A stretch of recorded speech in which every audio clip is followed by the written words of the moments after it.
वृत्र गीता। महाबली वृत्रासुर को जब देवताओं द्वारा पराजित होकर भी कोई शोक संताप नहीं हुआ तो दैत्य गुरु शुक्राचार्य जी को बड़ा आश्चर्य हुआ। उनके पूछने पर वृत्रासुर ने बहुत ज्ञान युक्त वचन कहे, परंतु साथ ही वृत्रासुर ने भगवान विष्णु के प्रभाव, मनुष्यों द्वारा जीवन धारण के हेतु कर्म में प्रवृत्ति का कारण, कर्म फल तथा सनातन पद की प्राप्ति का उपाय आदि के विषय में जिज्ञासा व्यक्त की, जिसका समाधान वहां उपस्थित हुए भगवान सनत कुमार जी ने उत्तम रीति से किया, जो सभी कल्याणकामी साधकों के लिए लाभप्रद है। यह वृत्रासुर शुक्राचार्य का संवाद तथा सनत कुमार जी द्वारा उनको दिए गए उपदेश मिलकर वृत्र गीता नाम से ख्यात हुए, जो महाभारत के शांति पर्व के अंतर्गत भीष्म युधिष्ठिर संवाद का ही अंग है। यह वृत्र गीता यहाँ सानुवाद प्रस्तुत की जा रही है। पहला अध्याय ब्रह्म की प्राप्ति का उपाय तथा उस विषय में वृत्र शुक्र संवाद का आरंभ। युधिष्ठिर ने कहा, पितामह, सभी लोग हम लोगों को धन्य धन्य कहते हैं, परंतु हम लोगों से बढ़कर अत्यंत दुखी दूसरा कोई मनुष्य नहीं है। कुरुश्रेष्ठ पितामह देवताओं द्वारा मानव लोक में जन्म पाकर और तथा सब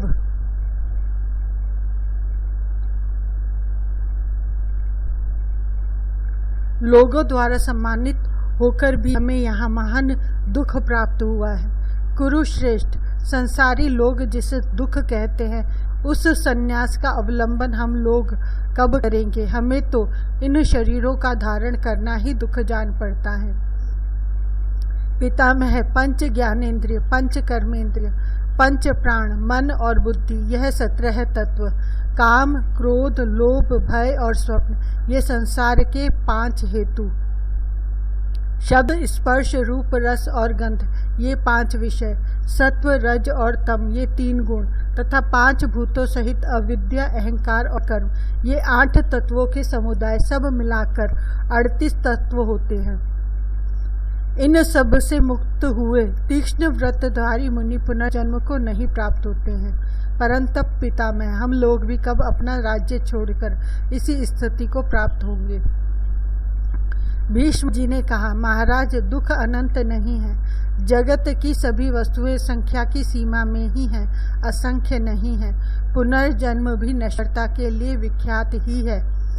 तात्पर्य यह है कि इस जगत में कोई भी वस्तु अचल या स्थायी नहीं है। तुम जो ऐसा मानते हो कि ऐश्वर्य दोष कारक होता है, क्योंकि वह आसक्ति का हेतु होने के कारण मोक्ष का प्रतिबंधक है, तो तुम्हारी यह मान्यता ठीक नहीं है, क्योंकि तुम सब लोग धर्म के ज्ञाता हो। स्वयं ही उद्योग करके शम, दम आदि साधनों द्वारा कुछ ही काल में मोक्ष प्राप्त कर सकते हो। नरेश्वर, यह जीवात्मा पुण्य और पाप के फल, सुख और दुख भोगने में स्वतंत्र नहीं है। उन पुण्य और पापों से उत्पन्न संस्कार रूप अंधकार से यह आच्छन्न हो जाता है। जैसे अंधकारमयी वायु पेंसिल के लाल पीले चूर्ण में प्रवेश करके उसी के रंग से युक्त हो संपूर्ण दिशाओं को रंगती दिखाई देती है, उसी प्रकार स्वभावतः वर्ण विहीन यह जीवात्मा तमोमय अज्ञान से आवृत और कर्म फल से रंजित हो वही वर्ण ग्रहण कर, अर्थात विभिन्न शरीरों के धर्मों को स्वीकार करके समस्त प्राणियों के शरीरों में घूमता रहता है। यह जीव तत्व ज्ञान द्वारा अज्ञान जनित अंधकार को दूर कर देता है, तब उसके हृदय में सनातन ब्रह्म प्रकाशित हो जाता है। ऋषि मुनि कहते हैं कि ब्रह्म की प्राप्ति किसी क्रियात्मक यत्न से साध्य नहीं है। इसी के लिए तो देवताओं सहित संपूर्ण जगत को और तुमको उन पुरुषों की उपासना करनी चाहिए जो जीवन मुक्त हैं। अतएव मैं महर्षियों के समुदाय को नमस्कार करता हूँ। नरेश्वर, इस विषय में एक प्राचीन इतिहास कहा जाता है, उसे एक चित्त होकर सुनो। भरत नंदन, पूर्व काल में वृत्रासुर पराजित और ऐश्वर्य भ्रष्ट हो गया था। उसका कोई सहायक नहीं रह गया था। देवताओं ने उसका राज्य छीन लिया था। उस दिशा में पड़कर भी उस असुर ने चेष्टा की थी। उस दशा में पड़कर भी उस असुर ने जैसी चेष्टा की थी उसी का इस कथा में वर्णन है। वह शत्रुओं के बीच में रहकर भी आसक्ति शून्य बुद्धि का आश्रय ले शोक नहीं करता था। पूर्व काल की बातें कि वृत्रासुर को ऐश्वर्य भ्रष्ट हुआ देख शुक्राचार्य ने उससे पूछा, दानवराज, तुम्हें देवताओं ने पराजित कर दिया है, तो भी आजकल तुम्हारे चित्त में किसी प्रकार की व्यथा नहीं है, इसका क्या कारण है?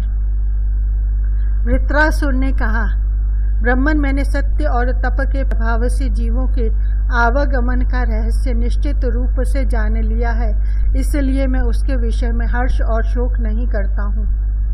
काल से प्रेरित हुए जीव अपने पाप कर्मों के फल स्वरूप विवश होकर नरक में डूबते हैं और पुण्य के फल से वे सबके सब स्वर्गलोक में जाकर वहां आनंद भोगते हैं, ऐसा मनीषी पुरुषों का कथन है।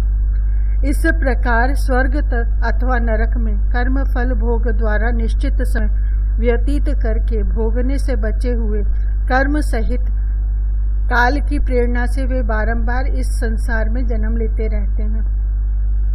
कामनाओं के बंधन में बंधकर विवश हुए कितने ही जीव सहस्रों बार तिर्यक योनि तथा नरक में पड़कर पुनः वहां से निकलते हैं।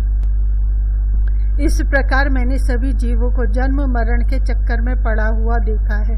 शास्त्र का भी ऐसा सिद्धांत है कि जैसा कर्म होता है वैसा ही फल मिलता है। प्राणी पहले ही सुख दुख तथा प्रिय और अप्रिय विषयों में विचरण करके कर्म के अनुसार नरक, तिर्यक योनि, मनुष्य योनि अथवा देव योनि में जाते हैं। समस्त जीव जगत विधाता के विधान से ही परिचालित हो सुख दुख पाता है और समस्त प्राणी सदा चले हुए मार्ग पर ही चलते हैं। जो काल नाम से प्रसिद्ध एवं सृष्टि और पालन के परम आश्रय हैं, उन परमात्मा का प्रतिपादन करते हुए वृत्रासुर की बात सुनकर भगवान शुक्राचार्य ने उससे कहा, तात तुम तो बड़े बुद्धिमान हो, फिर ये असुर भाव के विपरीत दोष युक्त निरर्थक वचन कैसे कह रहे हो? वृत्रासुर ने कहा, ब्राह्मण, आपने तथा दूसरे महिषी महानुभावों ने यह तो प्रत्यक्ष देखा है कि मैंने पहले विजय के लोभ से बड़ी भारी तपस्या की थी। मैं बल में बहुत बड़ा चढ़ा था, अतः मैंने अपने ही तेज से तीनों लोकों पर आक्रमण करके दूसरे प्राणियों को धूल में मिलाकर उनके उपभोग की गंध और रस आदि विविध वस्तुएं छीन ली थी। मेरे शरीर से आग की लपटें निकलती थी और मैं ज्वाला मालाओं से घिरकर सदा आकाश में निर्भय विचरता हुआ समस्त प्राणियों के लिए अजय हो गया था। भगवान, इस प्रकार मैंने तपस्या के प्रभाव से जो ऐश्वर्य प्राप्त किया था वह मेरे अपने ही कर्मों से नष्ट हो गया, तथापि मैं धैर्य धारण करके उसके लिए शोक नहीं करता हूँ।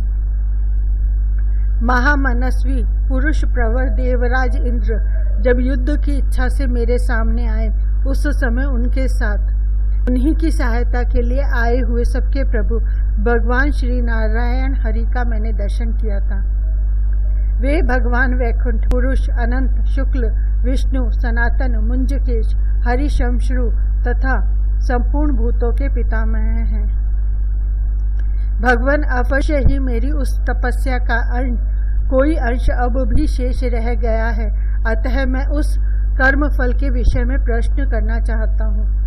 अणिमा आदि ऐश्वर्य और महद ब्रह्म किस वर्ण में प्रतिष्ठित है तथा वह उत्तम ऐश्वर्य कैसे नष्ट हो जाता है?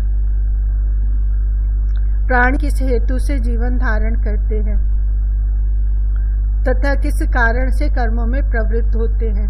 जीव किस परम फल को पाकर अविनाशी एवं सनातन रूप से प्रतिष्ठित होता है? विप्रवर, किस कर्म अथवा ज्ञान से उस फल को प्राप्त किया जा सकता है, यह मुझे बताने की कृपा करें।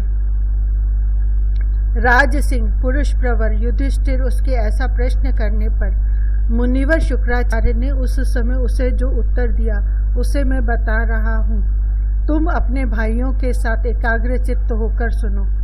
इति श्री महाभारते शांति पर्वणि मोक्ष धर्म पर्वणि वृत्रगीतासु प्रथमो अध्याय।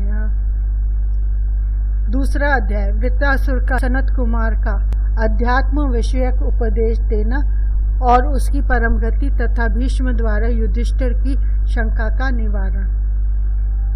शुक्राचार्य ने कहा, तात, आकाश सहित यह सारी पृथ्वी जिनकी भुजाओं के बल पर स्थित है, महान प्रभावशाली उन भगवान विष्णु देव को नमस्कार है। दानव श्रेष्ठ जिनका मस्तक और स्थान भी अनंत है, उन भगवान विष्णु का उत्तम महात्म्य मैं तुम्हें बताऊंगा। शुक्राचार्य और वृत्तासुर में ये बातें हो ही रही थी कि वहाँ महामुनि धर्म आत्मा सनत कुमार उनके संशय का निवारण करने के लिए आ पहुँचे। राजन, असुर राज वृत्र और मुनि शुक्राचार्य के द्वारा पूजित हो मुनिवर सनत कुमार एक बहुमूल्य सिंहासन पर विराजमान हुए। जब महाज्ञानी सनत कुमार आराम से बैठ गए तब शुक्राचार्य ने उनसे कहा, भगवान, आप इस दानव राज को भगवान विष्णु का उत्तम महात्म्य बताइए। यह सुनकर सनत कुमार ने बुद्धिमान दानव राज वृत्त असुर के प्रति भगवान विष्णु की महिमा से युक्त यह सार्थक वचन कहा। शत्रुओं को संताप देने वाले दैत्य भगवान विष्णु का यह संपूर्ण उत्तम महात्म्य सुनो। तुम्हें यह मालूम होना चाहिए कि यह समस्त संसार भगवान विष्णु में ही स्थित है। पर महाबाहो, ये श्री विष्णु ही संपूर्ण चराचर प्राणी समुदाय की सृष्टि करते हैं और ये ही समय आने पर उसका विनाश करते हैं एवं समय आने पर पुनः सृष्टि भी करते हैं। समस्त प्राणी इन्हीं में लय को प्राप्त होते हैं और इन्हीं से प्रकट भी होते हैं। इन्हें कोई शास्त्र ज्ञान, तपस्या और यज्ञ के द्वारा भी नहीं पा सकता। केवल इंद्रियों के संयम से ही उनकी उपलब्धि हो सकती है। जो बाह्य यज्ञ आदि और आभ्यंतर शम दम आदि कर्मों में प्रवृत्त होकर मन के विषय में स्थिरता प्राप्त करके अर्थात मन को स्थिर करके बुद्धि के द्वारा उसे निर्मल बनाता है, वह परलोक में अक्षय सुख मोक्ष को प्राप्त कर लेता है। जैसे सोनार बारंबार किए हुए अपने महान प्रयत्न के द्वारा चांदी को आग में डालकर उसे शुद्ध करता है, उसी प्रकार जीव सैकड़ों जन्मों में अपने मन को शुद्ध कर पाता है। परंतु इस यज्ञ आदि और शम दम आदि कर्मों द्वारा यदि वह महान प्रयत्न करे तो एक ही जन्म में शुद्ध हो जाता है। जैसे अपने शरीर में लगी हुई थोड़ी सी धूल को मनुष्य साधारण चेष्टा से खेल खेल में ही झाड़ पोंछ देता है, उसी प्रकार बारंबार किए हुए महान प्रयत्न से वह अपने राग द्वेष आदि दोषों को भी दूर कर सकता है। जैसे थोड़े से पुष्प एवं माला द्वारा वासित किया हुआ तिल और सरसों का तेल अपनी गंध नहीं छोड़ता है, उसी प्रकार थोड़े से प्रयत्न से न तो दोष दूर होते हैं और न सूक्ष्म ब्रह्म का साक्षात्कार ही हो पाता है। वही तिल या सरसों का तेल बहुत से सुगंधित पुष्पों द्वारा बारंबार वासित होने पर अपनी गंध को छोड़ देता है और उस फूल की गंध में ही स्थित हो जाता है। उसी प्रकार सैकड़ों जन्मों में स्त्री पुत्र आदि के संसर्ग से युक्त तथा सत्व रज और तम इन तीनों गुणों द्वारा प्रवर्तित दोष समूह बुद्धि तथा अभ्यास जनित यत्न से निवृत्त हो पाता है। धनुनंदन, कर्म से अनुरक्त और कर्म से विरक्त होने वाले प्राणी समूह जिस प्रकार राग और विराग के हेतुभूत विभिन्न कर्मों को प्राप्त होते हैं वह सुनो। प्रभु, जिस प्रकार वे कर्म में प्रवृत्त होते तथा जिस निमित्त वे से उसमें स्थित होते हैं और जिस अवस्था में उससे निवृत्त हो जाते हैं वह सब मैं तुमसे क्रमशः बताऊंगा। तुम उसे यहाँ एकाग्रचित्त होकर सुनो। श्रीमान भगवान नारायण हरि आदि और अंत से रहित है। वे ही चराचर प्राणियों की रचना करते हैं। वे ही संपूर्ण प्राणियों में अक्षर और अक्षर रूप से विद्यमान है। 11 इंद्रियों का जो वैकारिक सर्ग है वह भी उन्हीं का स्वरूप है। वे अपनी चैतन्यमयी किरणों द्वारा संपूर्ण जगत में व्याप्त हो रहे हैं। दैत्यराज भगवान पृथ्वी को भगवान विष्णु के दोनों चरण समझो, स्वर्ग लोक को मस्तक जानो। ये चारों दिशाएं उनकी 4 भुजाएं हैं, आकाश कान है, तेजस्वी सूर्य उनका नेत्र है, मन चंद्रमा है, बुद्धि महत्त्व उनकी नित्य ज्ञान वृत्ति है और जल रसनेन्द्रिय है। ब्रुवारेन्तरास्तस्य ग्रहा दानव सत्तम नक्षत्र चक्रम नेत्राभ्याम पादयोर्भूश्च दानव। दानव प्रवर संपूर्ण ग्रह उनकी दोनों भुवों के बीच में स्थित है। नक्षत्र मंडल नेत्रों में प्रकट हुआ है। धनु नंदन यह पृथ्वी इनके दोनों चरणों में स्थित है। उन्हें तुम संपूर्ण भूत स्वरूप इस जगत का आदि कारण और परमेश्वर समझो। रजोगुण, तमोगुण और सत्वगुण इन तीनों को नारायणमय ही मानो। तात समस्त आश्रमों का फल वे ही हैं। विद्वान पुरुष समस्त कर्मों द्वारा प्राप्तव्य फल उन्हीं को मानते हैं। कर्मों का त्याग रूप जो संन्यास है उसका फल भी वे ही अविनाशी परमात्मा है। वेद मंत्र उनके रोम है तथा प्रणव उनकी वाणी है। बहुत से वर्ण और आश्रम उनके आश्रय हैं। उनके अनेक मुख है। हृदय में आश्रित धर्म भी उन्हीं का स्वरूप है। वे ही ब्रह्म हैं। वे ही आत्मदर्शन रूप परम धर्म है। वे ही तप और सद सत्य स्वरूप है। श्रुति, वेद, शास्त्र और सोमपात्र सहित 16 ऋत्विजों वाला यज्ञ भी वे ही हैं। वे ही ब्रह्मा विष्णु दोनों अश्विनी कुमार इंद्र, मित्र, वरुण, यम और कुबेर हैं। उनका दर्शन पृथक पृथक होने पर भी वे अपनी एकता को जानते हैं। तुम भी इस संपूर्ण जगत को एक परमात्मा देव के ही अधीन समझो। दैत्यराज अनेक रूपों में प्रकट हुए उन परमात्मा की एकता का यह वेद प्रतिपादन करता है। जीव विज्ञान बल से ही ब्रह्म का साक्षात्कार करता है। उस समय उसकी बुद्धि में वह ब्रह्म प्रकाशित हो जाता है। कितने ही जीव करोड़ों कल्पों तक स्थावर रूप से एक स्थान में स्थित रहते हैं और कितने ही उतने समय तक इधर उधर विचरते रहते हैं। दैत्य प्रवर प्रजा की सृष्टि का परिमाण कई हजार बावड़ियों की संख्या के समान है। ये सारी बावड़ियां 500 योजन चौड़ी, 500 योजन लंबी और एक कोस गहरी हों। गहराई इतनी हो कि कोई उनमें प्रवेश न कर सके। तात्पर्य यह है कि प्रत्येक बावड़ी बहुत लंबी, चौड़ी और गहरी हो। उनमें से एक बावड़ी के जल को कोई दिन भर में एक ही बार एक बाल की नोक से उलीचे, दूसरी बार न उलीचे। उस प्रकार उलीचने से उन सारी बावड़ियों का जल जितने समय में समाप्त हो सकता है उतने ही समय में प्राणियों की सृष्टि और संहार के क्रम की समाप्ति हो सकती है। अर्थात जैसे उक्त प्रकार से उलीचने पर उन बावड़ियों का जल सूखना असंभव है, वैसे ही बिना ज्ञान के संसार का उच्छेद होना असंभव है। प्राणियों के वर्ण 6 प्रकार के हैं: कृष्ण, धूम्र, नील, रक्त, हरिद्रा और शुक्ल। इनमें से कृष्ण, धूम्र और नील वर्ण का सुख मध्यम होता है। रक्त वर्ण विशेष रूप से सहन करने योग्य होता है। हरिद्रा किसी कांति सुख देने वाली होती है और शुक्ल वर्ण अत्यंत सुखदायक होता है। दानवराज, शुक्ल वर्ण निर्मल, शोकहीन, परिश्रम शून्य होने के कारण सिद्धि कारक होता है। दितिकुल नंदन, जीव सहस्रों योनियों में जन्म ग्रहण करने के बाद मनुष्य योनि में आकर कभी सिद्धि लाभ करता है। असुरेंद्र, देवराज इंद्र ने मंगलमय तत्व ज्ञान प्राप्त करके हमारे निकट जिस गति और दर्शन शास्त्र का वर्णन किया है वह प्राणियों की वर्ण जनित गति है, अर्थात शुक्ल वर्ण वालों को वही सिद्धि प्राप्त होती है। वह वर्ण कालकृत माना गया है। दैत्य प्रवर, इस जगत में समस्त जीव समुदाय की परागति 14 लाख बताई गई है। 5 कर्मेंद्रिय, 5 ज्ञानेंद्रिय तथा मन, बुद्धि, चित्त और अहंकार, ये 14 करण हैं। इन्हीं के भेद से 14 प्रकार की गति होती है। फिर विषय भेद से वृत्ति भेद होने के कारण 14 लाख प्रकार की गति होती है। जीव का जो ऊर्ध्व लोकों में गमन होता है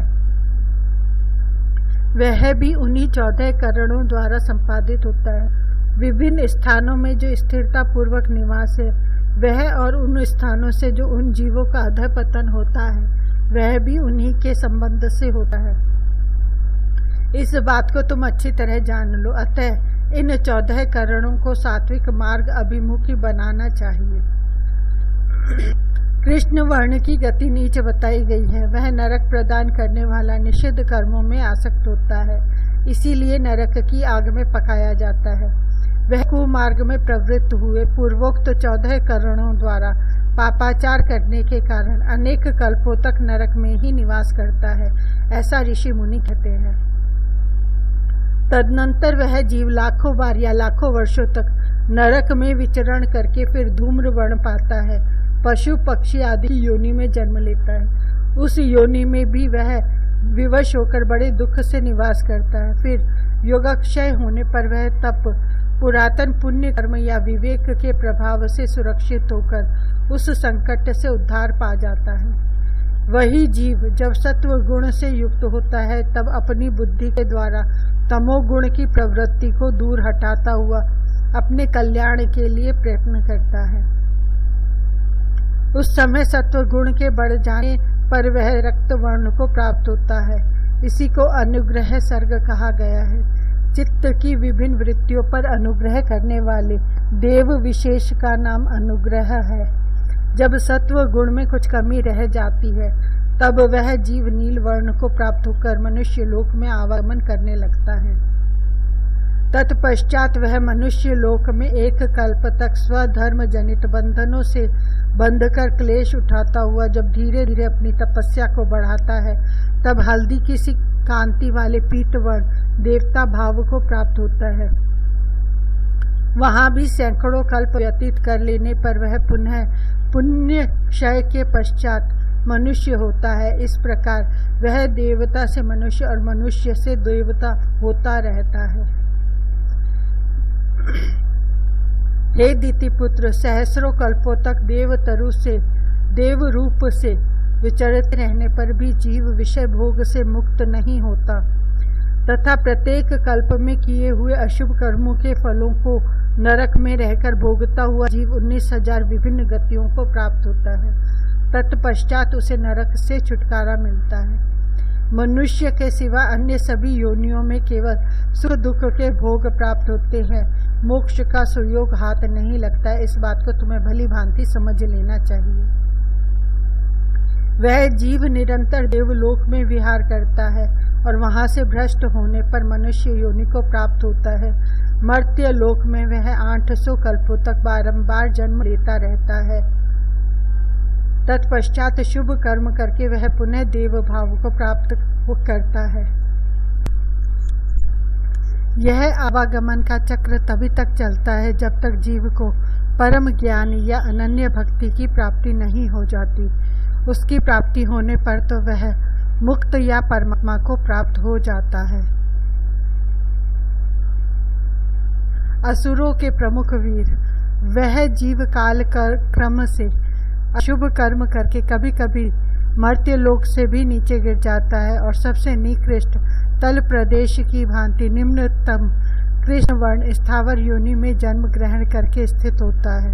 इस प्रकार उत्थान पतन के चक्र में पड़े हुए इस जीव समूह को जिस प्रकार सिद्धि मुक्ति प्राप्त होती है वह मैं तुम्हें बता रहा हूँ। क्रमशः रक्त वर्ण अनुग्राहक देवता, हरिद्रा वर्ण देवता तथा शुक्ल वर्ण सनक आदि कुमारों जैसे सिद्ध शरीरधारी होकर वह जीव बारी बारी से 700 दिव्य शरीरों का आश्रय ले भू आदि 7 उत्तमोत्तम लोकों में विचरण करके पूर्व पुण्य के प्रभाव से वेग पूर्वक विशुद्ध ब्रह्म लोक में चला जाता है। महानुभाव वृत्तासुर प्रकृति, महत्त्व, अहंकार और पंच तन्मात्राएं, ये 8 तथा दूसरे 60 तत्व और इनकी जो सैकड़ों वृत्तियां हैं, ये सब महातेजस्वी योगियों के मन के द्वारा अवरुद्ध की हुई होती हैं तथा सत्व, रज और तम इन तीनों गुणों को भी वे अवरुद्ध कर देते हैं। अतः शुक्ल वर्ण वाले सनक आदिकों के समान सिद्ध पुरुष को जो उत्तम गति प्राप्त होती है वही उन योगियों को मिलती है। जो परम गति छठे शुक्ल वर्ण के साधक को मिलती है, उसे पाने का अधिकार भ्रष्ट करके भी जो असिद्ध हो रहा है एवं जिसके समस्त पाप नष्ट हो चुके हैं, ऐसा योगी भी यदि योग जनित ऐश्वर्य के सुख भोग की वासना का त्याग करने में असमर्थ है, तो वह न चाहने पर भी एक कल्प तक अपनी साधना के फल रूप मह जन तपह और सत्य इन चारों लोकों में क्रमशः निवास करता है और कल्प के अंत में मुक्त हो जाता है। किंतु जो भली भांति योग साधन में असमर्थ है, वह योग भ्रष्ट पुरुष 100 कल्पों तक ऊपर के 7 लोकों में निवास करता है। फिर बचे हुए कर्म संस्कारों के सहित वहां से लौटकर मनुष्य लोक में पहले से बढ़कर महतत्व संपन्न हो मनुष्य शरीर को पाता है। तदंतर मनुष्य योनि से निकलकर वह उत्तरोत्तर श्रेष्ठ देव आदि योनियों की ओर अग्रसर होता है एवं 7 लोकों में प्रभावशाली होकर एक कल्प तक निवास करता है। फिर वह योगी भू आदि 7 लोकों को विनाशशील क्षण भंगुर समझकर पुनः मनुष्य लोक में भली भांति शोक मोह से रहित होकर निवास करता है। तदंतर शरीर का अंत होने पर वह अव्यय अविनाशी या निर्विकार एवं अनंत देश काल और वस्तुकृत परिच्छेद शून्य स्थान पर ब्रह्म को प्राप्त होता है। वह अव्यय एवं अनंत स्थान किसी के मत में महादेव जी का कैलाश धाम है, किसी के मत में भगवान विष्णु का वैकुंठ धाम है, किसी के मत में ब्रह्मा जी का सत्यलोक है, कोई उसे भगवान शेष या अनंत का धाम बताते हैं, कोई वह जीव का ही परम धाम है ऐसा कहते हैं, और कोई उसे सर्वव्यापी चिन्मय प्रकाश से युक्त पर ब्रह्म का स्वरूप बताते हैं। ज्ञान अग्नि के द्वारा जिनके सूक्ष्म स्थूल और कारण शरीर दग्ध हो गए हैं, वे प्रजाजन अर्थात योग लोग प्रलय काल में सदा पर ब्रह्म परमात्मा को प्राप्त होते हैं एवं जो ब्रह्म लोक से नीचे के लोकों में रहने वाले साधनशील दैवी प्रकृति से संपन्न साधक है, वे सब पर ब्रह्म को प्राप्त हो जाते हैं। प्रलय काल में जो जीव देव भाव को प्राप्त थे, वे यदि अपने संपूर्ण कर्म फलों का उपभोग समाप्त करने से पहले ही लय को प्राप्त हो जाते हैं, तो कल्पांतर में पुनः प्रजा की सृष्टि होने पर वे शेष फल का उपभोग करने के लिए उन्हीं स्थानों को प्राप्त होते हैं जो उन्हें पूर्व कल्प में प्राप्त थे। किंतु जो कल्पांत में उस योनि संबंधी कर्म फल भोग को पूर्ण कर चुके हैं, वे स्वर्ग लोक का नाश हो जाने पर दूसरे कल्प में उनके जैसे कर्म है उसी के सदृश अन्य प्राणियों की भांति मनुष्य योनि को ही प्राप्त होते हैं। जो योगी सिद्ध लोक से गिरकर मृत्यु लोक में आए हैं, उनके समान साधन बल से संपन्न जो अन्य योगी हैं, वे भी एक लोक से दूसरे लोक में ऊपर उठते हुए क्रमशः उन सिद्ध पुरुषों की ही गति को प्राप्त होते हैं।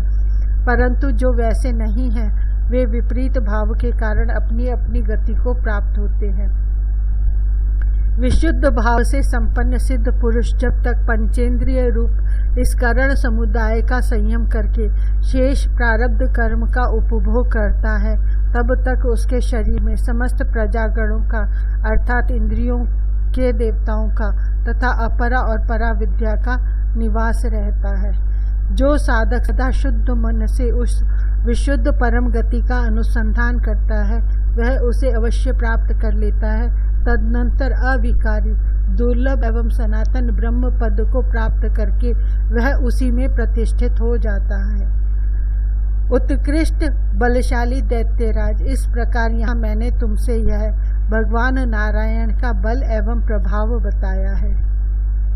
वृत्रासुर बोले, उदार चित्त महात्मा सनत कुमार जी, यदि ऐसी बात है तो मुझे कोई विषाद नहीं है। मैं आपके वचन को अच्छी तरह समझता और इसे यथार्थ मानता हूँ। आज मैं यह अनुभव कर रहा हूँ कि आपकी इस वाणी को सुनकर मेरे सारे पाप और कलुष दूर हो गए।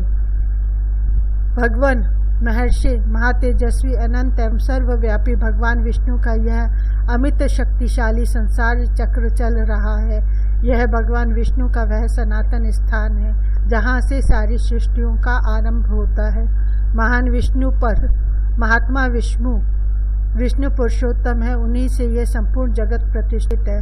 भीष्म जी कहते हैं, कुंती नंदन, ऐसा कहकर वृत्रासुर ने अपने आत्मा को परमात्मा में लगाकर उन्हीं का ध्यान करते हुए प्राण त्याग दिए और परमेश्वर के परम ध्यान को प्राप्त कर लिया और परमेश्वर के परम धाम को प्राप्त कर लिया। युधिष्ठिर ने पूछा, पूर्व काल में महात्मा सनत कुमार ने वृत्रासुर से जिनके स्वरूप का वर्णन किया था, वे भगवान विष्णु, ये हमारे जनार्दन श्री कृष्ण ही तो हैं। भीष्म जी ने कहा, युधिष्ठिर, मूल कारण रूप से स्थित महान देव महामनस्वी भगवान नारायण हैं। वे अपने उस चिन्मय स्वरूप में स्थित होकर अपने प्रभाव से नाना प्रकार के संपूर्ण पदार्थों की सृष्टि करते हैं। अपनी महिमा से कभी च्युत न होने वाले इन भगवान श्री कृष्ण को तुम उन श्री नारायण के एक चतुर्थ अंश से संपन्न समझो। बुद्धिमान श्री कृष्ण अपने उस चतुर्थ अंश से ही तीनों लोकों की रचना करते हैं। जो परवर्ती सनातन नारायण प्रलय काल में भी विद्यमान है, वे ही अत्यंत बलशाली और सबके अधीश्वर भगवान श्री हरि कल्पांत में जल के भीतर शयन करते हैं तथा वे प्रसन्न आत्मा सृष्टिकर्ता ईश्वर उन समस्त शाश्वत लोकों में विचरण करते हैं। अनंत एवं सनातन भगवान श्री हरि समस्त कारणों को सत्ता और स्फूर्ति देकर परिपूर्ण करते और लीला वपु धारण करके लोकों में विचरण करते हैं। उन महापुरुष की गति को कोई रोक नहीं सकता। वे ही इस जगत की सृष्टि करते हैं, उन्हीं से यह संपूर्ण विचित्र विश्व प्रतिष्ठित है।